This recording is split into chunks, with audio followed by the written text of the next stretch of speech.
नमस्कार दोस्तों, आप सभी का पुनः स्वागत है हमारे YouTube चैनल हर्ष टेक्निकल क्लासेस में। आइए आप सभी के बीच में एक बार फिर ITI फिटर से रिलेटेड एक प्रैक्टिकल जॉब को लेकर आया हूं, जो कि बहुत ही इम्पोर्टेंट है। जितने भी हमारे प्रतियोगिता परीक्षा होते हैं उसमें स्किल टेस्ट के लिए बहुत ही यह प्रैक्टिकल जॉब इम्पोर्टेंट है, आने की संभावना है।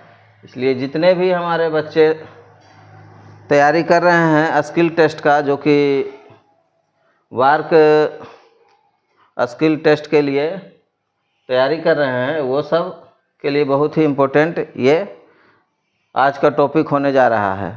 तो आइए हम सभी स्टार्ट करते हैं आज के इस टॉपिक को। तो देखिए, जैसे कि बोर्ड पे दो ड्राइंग बना हुआ है, ड्राइंग में दो फिगर है।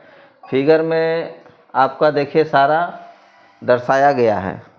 तो सबसे पहले तो इस जॉब के बारे में हम समझेंगे कि इस जॉब का नाम क्या रख सकते हैं।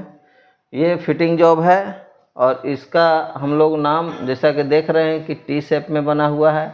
इस टी को हमको इसमें फिट करना है। ये यू शेप में बना हुआ है, इस टी को यू शेप में फिट करना है।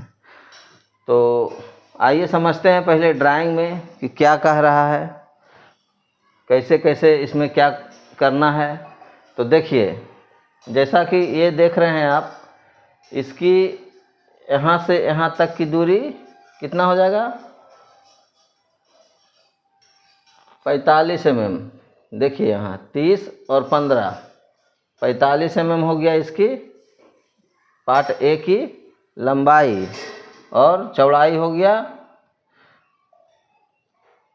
65 mm। यानी कि 45 और 65 mm का हमें एक MS फ्लैट का टुकड़ा लेना है। MS फ्लैट के टुकड़े के ऊपर हमको इस तरह की आकृति बनानी है। तो आकृति बनाने के पहले हम लोग समझ लेंगे ड्राइंग में कि क्या कह रहा है।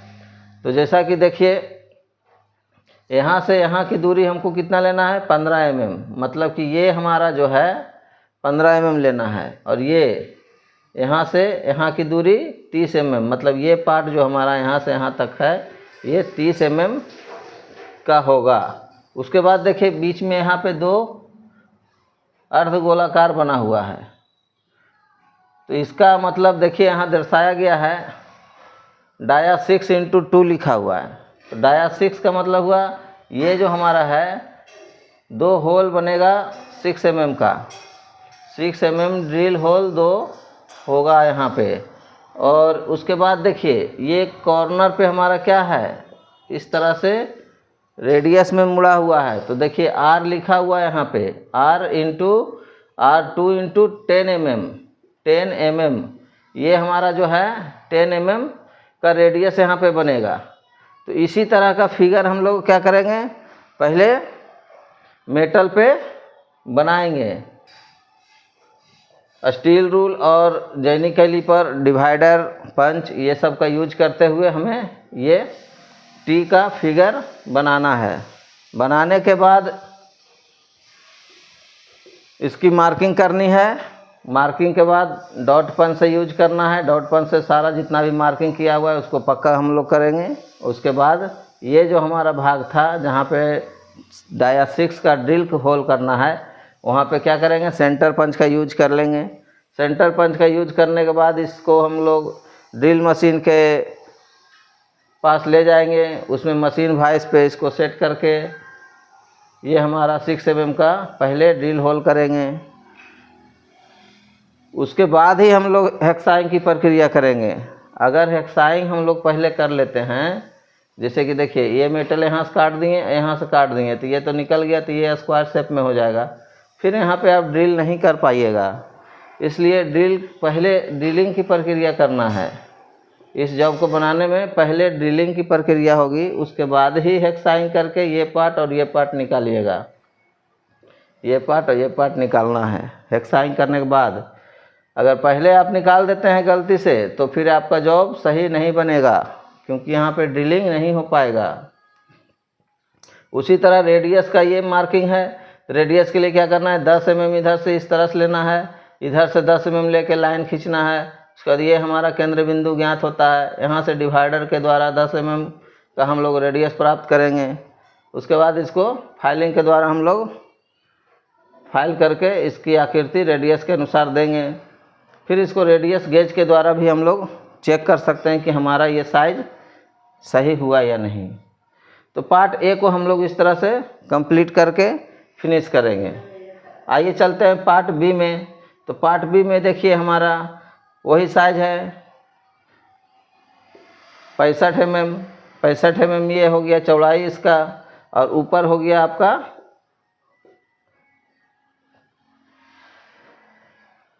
45 mm हो गया ये। तो 45, 65 और 10 mm का ये भी मेटल चाहिए।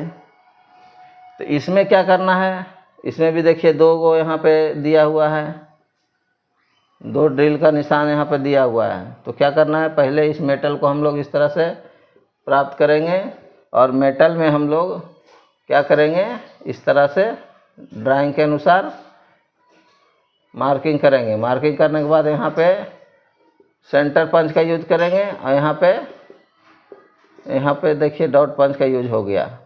तो ये सेंटर पंच का यूज किए। तो पहले क्या करना है, पहले इसको कटिंग नहीं करना है, ये पार्ट को कटिंग नहीं करना है। इसमें भी सेम प्रक्रिया है, ये पार्ट को कटिंग नहीं करना है।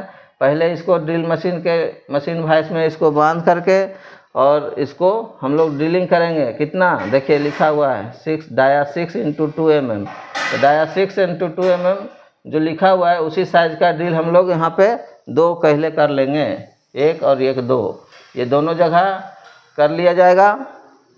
करने के बाद ही हम हेक्साइन की प्रक्रिया करेंगे। तो हेक्साइन की प्रक्रिया करेंगे तो क्या करना है, ये जो हमारा मेन लाइन है जो डॉट डॉट दिया हुआ उसके थोड़ा सा हट के यहाँ से इस तरह से हम लोग पहले कटिंग करेंगे। तो ये यहाँ से कटिंग हो गया इस तरह से। उसके बाद ये पार्ट को कटिंग करना कैसे है, तो यहाँ से देखिए इस तरह से तिरछा हम लोग हेक्साइन करेंगे। उसके बाद ये पार्ट निकल गया, अब ये पार्ट निकल गया, अब यहाँ से फिर हम तिरछा करेंगे कटिंग, तो ये पार्ट निकल गया। ये दोनों पार्ट निकलने के बाद इस तरह का भी आकृति हमको यहाँ पे दिखाई देगा। इसको हम लोग क्या करेंगे, हैंड फाइल की सहायता से इसको फाइलिंग करके समाप्त करेंगे, और जॉब को फिर स्मूथ फाइल से फिनिश करेंगे। और उसके बाद देखिए यहाँ पे रेडियस दिया हुआ है, तो फिर क्या करेंगे, यहाँ से यहाँ 10 mm एक लाइन खींचेंगे इस तरह से लाइन खींचेंगे पूरा यहाँ तक, क्योंकि 2 रेडियस दिया हुआ है, एक यहाँ भी एक यहाँ भी, तो दोनों का मार्किंग करना है। तो क्या करना है, इसको रेडियस के लिए भी यहाँ से लाइन खींचें, और इसको फिर यहाँ से 10 mm का इस तरह से लाइन खींचना है। देखिए इस तरह से ये दोनों तरफ इधर भी खींचना है। देखिए यहाँ हमारा सेंटर बिंदु ज्ञात हो गया। यहाँ से डिवाइडर के द्वारा इसको हम लोग रेडियस की मार्किंग करेंगे। देखिए इस तरह से रेडियस देखिए मार्किंग हो गया डिवाइडर के द्वारा। उसके बाद हेक्साइन करके ये कॉर्नर को फाइल द्वारा हम लोग फिनिश करेंगे, और जॉब को फाइनल टच देंगे। उसके बाद ये जॉब जो हमारा टी बना हुआ शेप है उसको हम लोग इसमें फिट करेंगे। फिट करने के बाद प्रकाश की रोशनी में देखना है कि ये जो हमारा फिट किया हुआ जॉब है, जॉब के फिटिंग पार्ट के बीच से रोशनी आर पार दिखाई ना दे।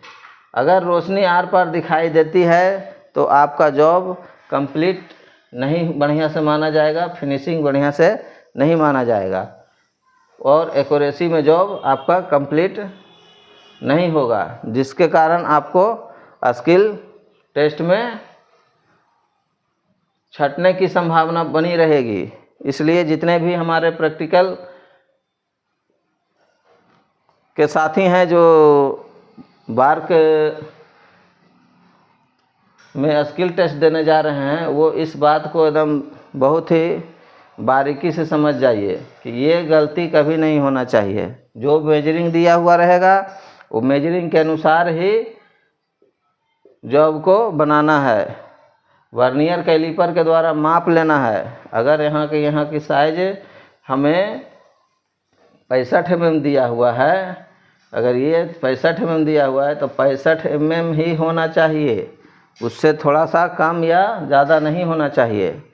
अगर आप सभी को हमारी वीडियो अच्छी तरह से समझ में आ रही है तो कृपया कर कमेंट करें, लाइक करें, शेयर करें एवं सब्सक्राइब करें, और हमें ताकि मालूम चले कि आप सभी को हमारे द्वारा जो बताया जा रहा है ये वीडियो आप लोगों को अच्छी तरह से समझ में आ रही है या नहीं। धन्यवाद।